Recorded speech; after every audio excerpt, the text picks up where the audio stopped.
Hey everyone, I'm Joseph. I work at Oprisium as site reliability engineer. So I built a basic, maybe AI agent or wrapper. So I'm not sure how to define it. During hackathon, and there was only one thing was not working during hackathon, but I fixed it, so I'm gonna show it here. So it's basically LLM-powered DevSecOps agent. So we use AWS CDK or Plumi or Terraform to provision cloud resources like EC2 instances, S3, etc. But as we all know, there are lots of resources and hard to configure them, and we all do mistakes and miss the things and cause some security vulnerabilities. And I thought maybe I can build a tool to detect those vulnerabilities before provision them. So that's why I built this tool. It's pretty basic. There is a GitHub Action workflow that I run the Dagger, and when I create a pull request, the Dagger app basically goes that pull request and leave the report. So let's do the basic demo. Love it. And as you go through this, Joseph, Yeah. if you can, I know you're on a big screen. If you zoom in, maybe one tick more, it'll be better for folks on smaller. All right. It's perfect. It's looking Cool. good. Better. Yeah. Cool. So I use Go SDK, and I have a bunch of functions. The first one is analyze CDK. The second one is scan with options. And let's go. Analyze CDK diff. And the fourth one is extract CDK resources. And yeah, perform LLM analysis as well. So these are the main things. So in this demo, we are going to use analyze CDK. What it does is so simple. First, it runs the extract CDK resources function, which is installing the dependencies in JavaScript repo. Maybe I can take us to there first. So this is my CDK codes. I have a Dagger Hackathon stack, and this stack contains many AWS resources like VPC, ECS cluster, task definition, and let's go to the Lambda function and S3 buckets. Yeah. There we go. So on purpose, I left a lot of security vulnerabilities in those resources, like this S3 bucket. It is publicly available. And I left here because I want my Dagger application can detect and tell me I made a mistake here and how can I fix it. And I want to also see the priority of this security vulnerability, because we want to see the priority and fix the most important one as quick as possible. And what I'm going to do is I will copy this S3 bucket here and just paste this place. And after that, let's call it 2 and save the file. And let's make sure this is 2. All right. And now let's assume I want to deploy this S3 buckets and I have to raise a PR. So let's check the differences right now. Git checkout. Let's say new S3 buckets. And the file is CDK, sorry. Okay. S3 buckets. All right, so I commit that file, and now I'm gonna push it. Oh yeah. All right. So now I have this branch here. So I'm gonna just create a PR using that branch. add S3 bucket demo. So I create this pull request, and after that, we will wait and see if my GitHub Action workflow triggered or not. There we go. So this GitHub Action workflow, which I'm going to show here.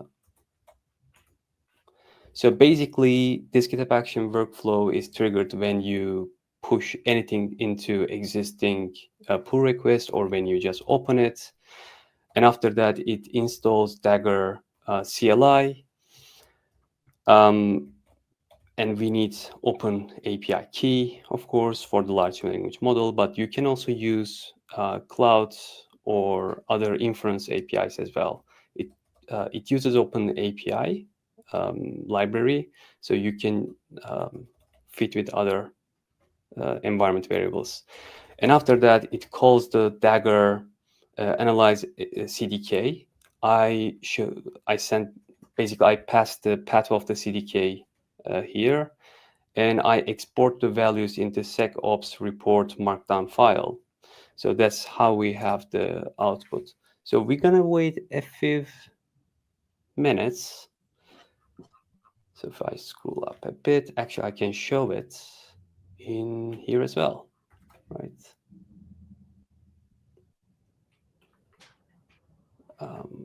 Oh yeah, I didn't log in the GitHub Action workflow. I show it when I run on my local machine. So here it basically went to the related CDK Can you zoom us repo. in here too, Joseph, you think? Yeah. Absolutely. Sorry, I forgot this again. Oh, no worries. Thank you. So here we synthesize that CDK repository.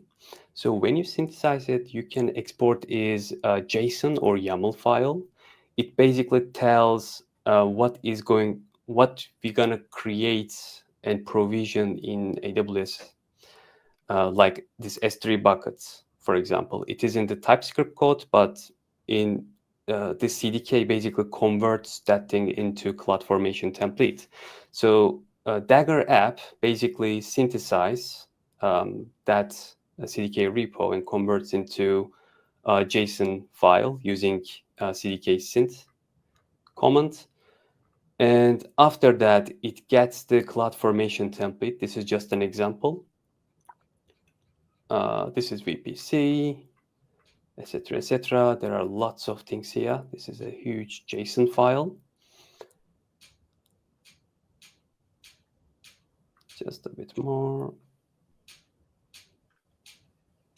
Oh yeah, and after that, using the prompt, it starts generating some reports like public S3 buckets. The priority is high, etc. Well, let me go back to the PR because we're gonna see this report as a PR comment. Oh yeah, 3 minutes ago. Let me zoom in again. Nice. So the title was add S3 buckets, and I just added S3 bucket here. We scan the whole repo, not just the diff, and I'll come to that later, just in a bit. Here we have 5 very important security vulnerability, 1 medium, and 0 low. So the first one is this S3 bucket is highly vulnerable. It is publicly available. What we have to do is we need to configure this public access block configuration. Basically, turn off all the public access. That's pretty much it. And it shows how we're going to do it. And there is also confidence score here as well, because as we all know, large language models hallucinates a lot. So this data is not something that we can trust 100%. But there are some methods to improve the accuracy, and I'll come to that in a bit. Again, S3 bucket, because I already have S3 bucket. This is the second one. I also have overly permissive IAM role. this IAM role has access to every S3 bucket in my AWS account. This is a huge risk. Yeah, I have a Postgres database, RDS, and it is also publicly available, which is not the best practice. The best practice is put in an isolated subnet, and after that, create a bastion host, and other developers or apps can connect to RDS either using isolated VPC configuration or network, or developers can access using bastion host. And yeah, we have a lot more vulnerabilities. So now I can fix it, fix the mistake, and I can push the same thing into this branch PR, and it will trigger my agent again, and it will generate report one more time. So I didn't use diff here. So as I mentioned earlier, let's go to here and diff. Yeah. So I use analyze CDK function instead of analyze CDK diff in as a GitHub action workflow. There is a reason for that. You have to provision resources so you can have a deployed stack, and after that you can start use this analyze CDK diff. So if I deploy my version, the first version, and after that if I add S3 buckets, I can run CDK diff command, which is here. But now I can't run diff thing because I didn't provision those resources. So I just want to mention if anyone is curious about this. But No, yeah, normally GitHub Action Workflow use the diff methods. so this time, Joseph, because you hadn't deployed this yet, you just synthesized the CloudFormation JSON. Yes. You analyzed it, so you kind of know ahead of time. Hey, if you deployed this, you'd be, setting up all these vulnerabilities would be active. So you should probably fix them first. But then if you already had buckets out there in production, you could do these diffs. You could do diff against it as you propose Yes. changes and see how that would affect those existing resources. True. Cool. True. Yeah, that's pretty much it. I want to do a couple of more things like CDK NAC, for example. So obviously it just uses the knowledge of LLM, but this is not something that we can trust. So we have some rules publicly available, like AWS solutions, the best practices, or some other things. If we go into here, I wanna basically download this whole file. So it's a markdown, and I want to basically parse this data, by their categories, and vectorize it using LensDB. And when we do diff next time, it will go to this place and fetch the related ones and use in the analyze markdown. But yeah, let's see. So I'm gonna make this repo public. So if people are curious, they can, create a PR, support, or just follow. Yeah. Oh, that's fun. That's the future. Kind of like, so right now, it's fair to say that you're relying on the fact that these LLMs, like the GPT models and such, they've got a lot of experience with seeing CloudFormation. Yeah. They got a lot of experience with these, well-known vulnerabilities, and so they can give you pretty good answers. But by enhancing it with kind of some RAG, basically from these sources that are producing new intelligence about new attack vectors and things, you can kind of have an intelligence stream that you're pulling in and updating over time. So that'll be really cool to see how you incorporate that. Yeah, absolutely. So I think LensDB is great with Dagger because it's basically embedded vector database. It keeps your data locally in you know SQLite. So even if you don't have, even if you don't, even if you didn't vectorize your data earlier, you can run it in the runtime. So that's very powerful. This is something that I want to experiment very soon. Very cool. One of the questions that came in was around like bucket names. Like, as you were testing this, have you seen that the reports adjust if you change something around the names of the buckets? Yeah, let me see the question. Like from a prompt injection point of view, like if Yeah, since it's like part of the. you need to sanitize the input to the LLM, essentially. No, no, I haven't done it yet. Maybe it's something that I can explore.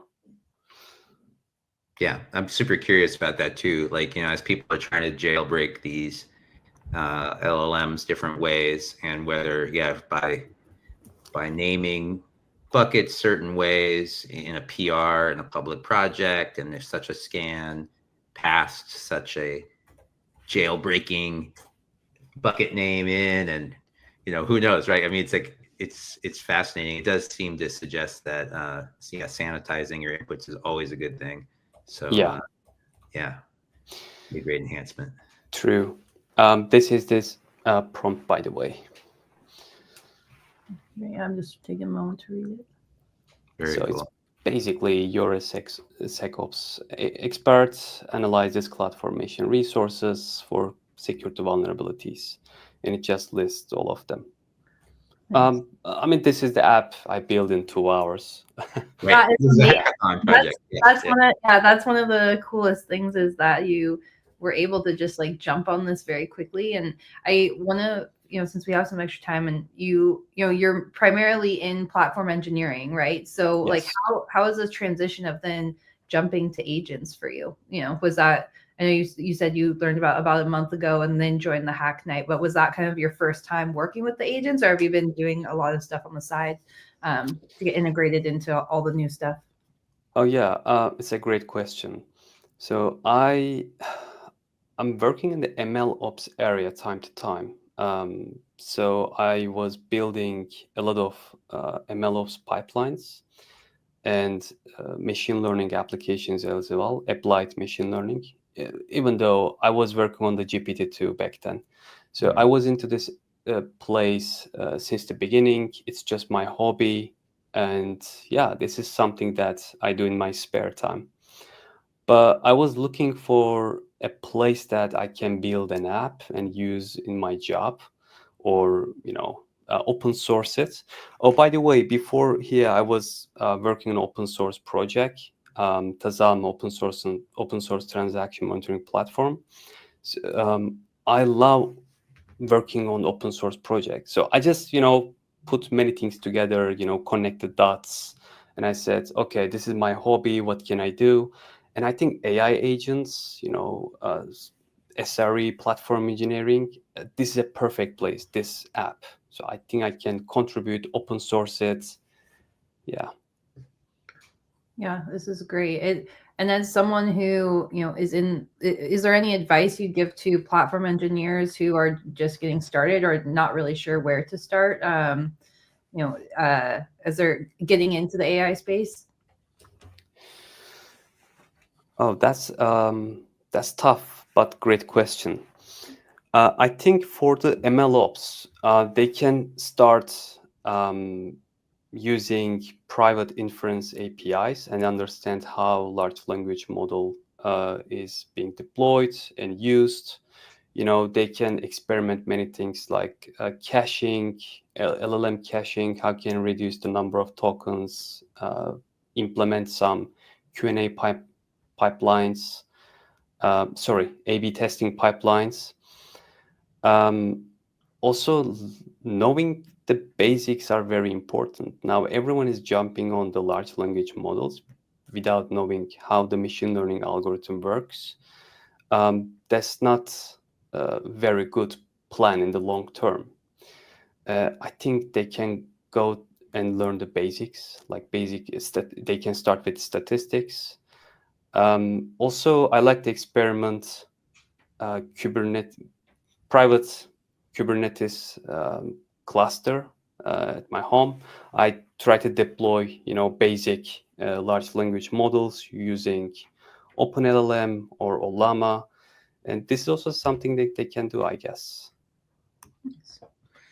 Yeah, that's very, very helpful. I think we're seeing a lot. That's been the fun part about doing like the hack nights and stuff, is that meeting a lot of people who are just getting into it, and they're saying, like, hey, I'm doing platform engineering all day. That's what I Yeah. need to focus on. And I really want, and now there's a shift of let's focus on agents, and they're getting that now on their roadmap for their teams, which is great. But then it's like, okay, how do I get started? There's so much every day you wake up and there's so many new things, and seeing people get started so quickly at the hack nights by just following our build an agent tutorial that Jeremy's team has been really cool, because there's a lot of people who jump into that tutorial and have no agents experience beforehand.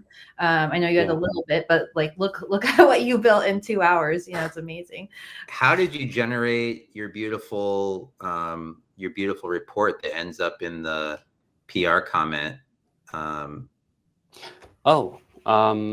your screen. Oh, yeah. I can add your screen back. And to dovetail into the last thing where we were, you talking about the struggles of sometimes getting consistent outputs, like report formats and things from these tools. Yeah.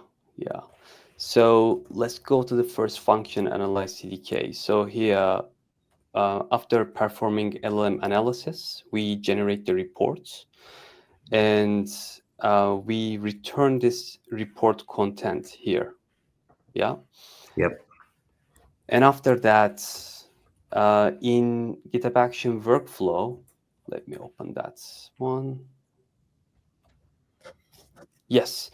So in this GitHub Action workflow, I'm calling this analyze CDK function that returns that report and exports and save as markdown file. So here. So this is my file, and after that, I say, if you don't have a report, so this is a fallback message. The SecOps agent was unable to analyze the CDK code. Please check the logs, basically. But if I have this SecOps report markdown, I basically read the file, and after that, use this function. So this is a standalone function to list comments in the GitHub pull request. So if I have a comment already, I update this comment. If I don't have it, I basically use that report as a comment body and push into it. Oh, nice. Wow. Yeah. Just a little standalone script. And then in the analyze, where you're actually generating that file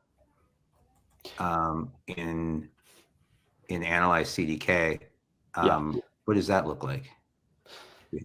So the content is exactly the same as we see here, but this app supports GitHub Action workflow, pull request comments, and you can also run locally. So that's why it returned the content here, report content. Let me just show it here. So if you have the report, you can use it in wherever you want, because this is the output, right? You can push it here. But the next thing I want to do is it works with the local CDK repos. This place, I want to make it work with the remote repository. So let's say I want to use external CDK library that I want to check the security vulnerabilities. Right. And I want to push it here. And after that, it can generate reports. And locally, as I said, if you call this one, the exact same thing, it will generate it. So we already have generated report, if I'm not wrong. Yeah, SecOps reports. Oh, it's empty right now because it just remove the previous one and generate the empty. It's gonna put this report into that file in a second. And so this is, yeah, that's the part I was interested in, is that you're actually, so that's actually coming out as generated content from the LLM in this case. Yes. Yeah. I could see it, writing it live as you were running it. Very, very cool. And can you show that function? Because I think you showed it at the very, very beginning. Can you show that generate function? I think that's where you're probably making your call to the LLM itself. Generate function, yes. So, yeah. So generate report is just here. Yeah, generate report. So in this generate report, we basically count the number of the high, medium, and low security vulnerabilities. Oh, nice.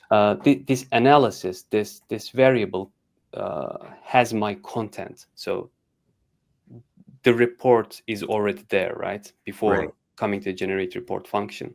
Oh, so we count them and add emoji. I like emojis. And after that, I start creating my report. The first line is the findings, high, medium, and low.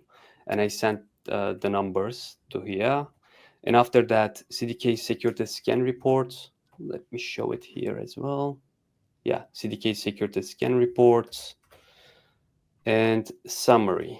And the summary is basically all these places. And I have a logo. Yeah, I didn't show that one.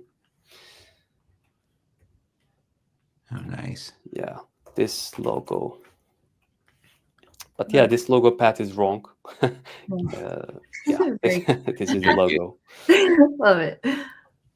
Yeah, this I is remember how that from we the hack generate night. it. When you showed that logo, you instantly had the crowd at that point. So that's like, yeah.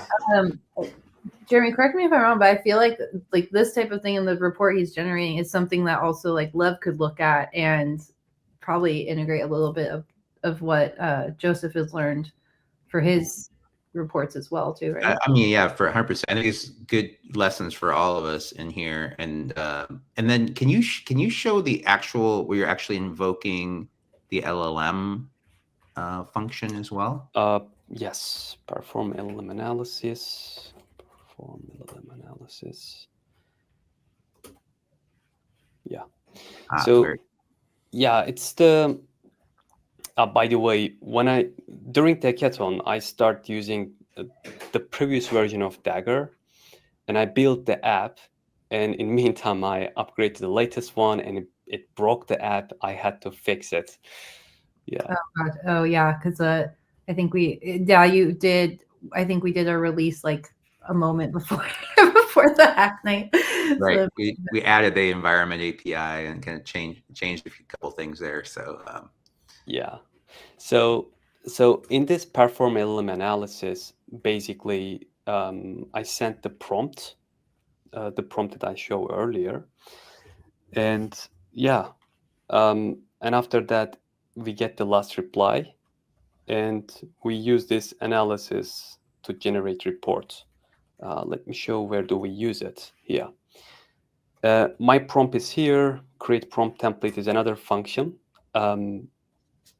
I didn't want to duplicate the codes. That's why I create this function. So this is my prompt. So I use this prompt and send into perform LLM analysis. And yeah, after that, using this analysis, I generate the reports. nice. Yeah. One of the comments that came in was that they were suggesting exporting as a file and not a string, so it won't accidentally expose any credentials. So True. So the previous version actually generate the file internally. But when I start to use GitHub Action Workflow, I realized that I can't export it easily. But yeah, maybe I should spend more time and figure it out. Also, in the GitHub Action Workflow, I didn't use the official library. I installed the CLI manually. This is also something that we can definitely improve. nice. Yeah, this is really fascinating, Joseph, because I think what it shows is what you did was you took, you developed a a really good prompt that was really effective for your use case of analyzing changes to cloud formation, and then really the part that brought in the LLM was just like a call to, just being able to add a call to an LLM right into the flow of your code. Yeah. And bam, you've kind of, and you had built such as like a really nice structure for getting these nice consistent results, to have them show up, in your PRs, to have them be triggered by the changes that are applicable. And yet, the part that actually access the LLM is very, very small, very, very simple, but powerful. In this case, it really multiplied the effect of everything else. Very, very cool.